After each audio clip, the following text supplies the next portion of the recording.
नमस्कार, मैं हूं स्मिता जोसेफ और आप देख रहे हैं इंडिया टाउन न्यूज। प्रचंड जीत के बाद बीजेपी के सामने सबसे बड़ी चुनौती मुख्यमंत्री पद को लेकर है। पूर्व मुख्यमंत्री रमन सिंह के अलावा कई नाम चर्चा में आगे चल रहे हैं। बीजेपी ने चुनाव से पहले किसी भी सीएम चेहरे को पेश नहीं किया था। विधानसभा का ये चुनाव प्रधानमंत्री नरेंद्र मोदी के चेहरे पर लड़ा गया। सूत्रों का कहना है कि पार्टी इस बार किसी नए चेहरे पर दांव लगा सकती है। इस रेस में आदिवासी समाज से आने वाले विष्णुदेव साय का नाम भी आगे चल रहा है। विष्णुदेव साय का जन्म छत्तीसगढ़ राज्य में जशपुर जिले के बगिया गांव के किसान परिवार राम प्रसाद साई और जशमनी देवी के घर हुआ था। उन्होंने अपनी उच्च माध्यमिक शिक्षा लोयोला उच्चतर माध्यमिक विद्यालय कुनकुरी में प्राप्त की। उन्होंने 1991 में कौशल्या देवी से शादी की और उनके एक बेटा और 2 बेटियां हैं। पेशे से एक किसान से राजनीतिज्ञ बने विष्णुदेव भारत की 16वीं लोकसभा के सदस्य थे और भारत सरकार के इस्पात और खाद्य राज्य मंत्री भी थे। वे छत्तीसगढ़ के रायगढ़ निर्वाचन क्षेत्र का प्रतिनिधित्व करते हैं और भारतीय जनता पार्टी के सदस्य हैं। विष्णुदेव साय 1999 से 2014 तक रायगढ़ से सांसद रहे हैं। मोदी सरकार के पहले कार्यकाल में साय को केंद्र में मंत्री बनाया गया, जिसके बाद उन्होंने संगठन पद से इस्तीफा दे दिया था। आदिवासी चेहरा होने के नाते साय का नाम प्रबल माना जा रहा है, जो आदिवासी नेतृत्व में एक बड़ा नाम है। इन्होंने अपने राजनीतिक जीवन की शुरुआत 1989 में ग्राम पंचायत बगिया के पंच के रूप में की थी। 1990 में उन्होंने पहली बार जिले के तपकरा विधानसभा क्षेत्र से चुनाव लड़ा और जीतकर अविभाजित मध्य प्रदेश में विधायक बने। 1999 से 2014 तक लगातार 3 बार रायगढ़ लोकसभा क्षेत्र से सांसद निर्वाचित हुए।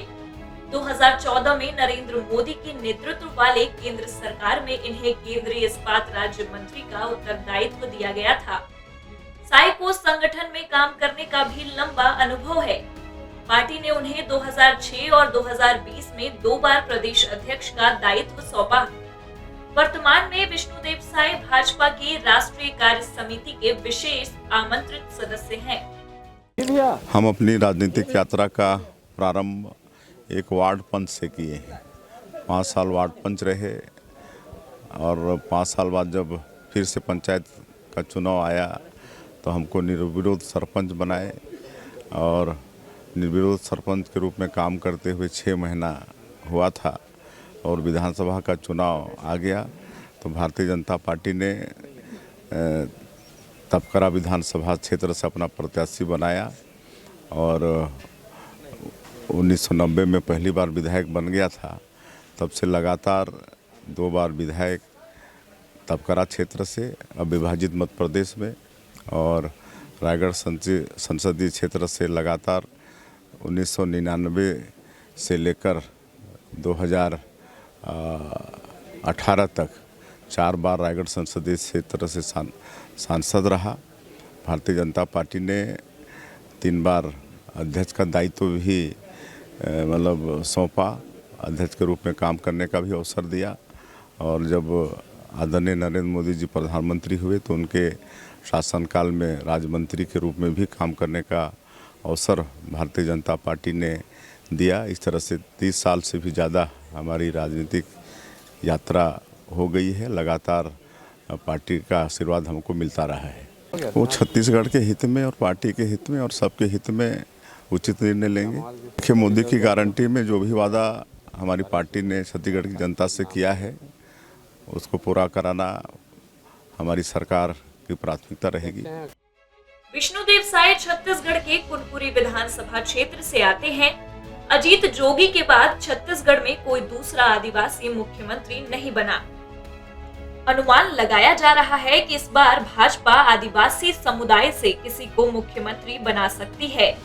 विष्णुदेव साय 2020 में भाजपा के प्रदेश अध्यक्ष रहे हैं, साथ ही सांसद और केंद्रीय मंत्री भी रहे हैं। इतना ही नहीं, साय की गिनती संघ के करीबी नेताओं में होती है। वह रमन सिंह के भी करीबी माने जाते हैं।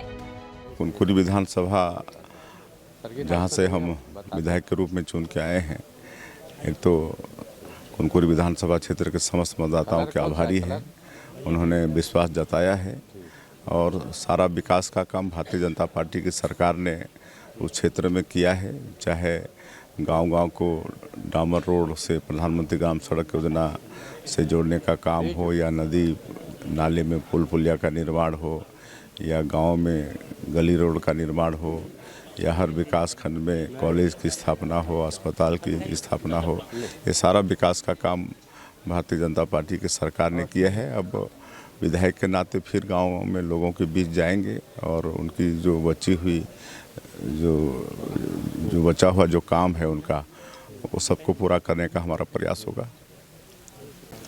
देखिए, जो भी वैसे तो पूरे छत्तीसगढ़ में आज शिक्षा का जितना भी संस्थान है सब भारतीय जनता पार्टी की सरकार ने किया है। जसपुर में भी, वहाँ पर भी नवोदय विद्यालय, सेंट्रल स्कूल, ये सब सारे भारतीय जनता पार्टी की ही देन है। आगे जो भी वहाँ की आवश्यकता होगी उस पर काम करेंगे। कुनकुरी विधानसभा में कुल 1,58,455 मतदाताओं ने अपने मताधिकार का प्रयोग किया, जिसमें से विष्णुदेव साय को 87,604 वोट मिले।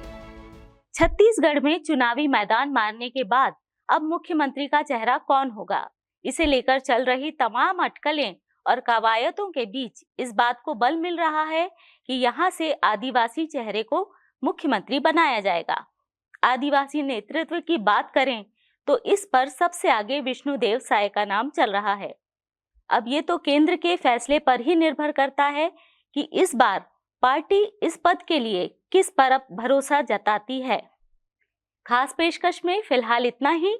मुझे दीजिए इजाजत और आप बने रहिए इंडिया टाउन न्यूज के साथ। नमस्कार।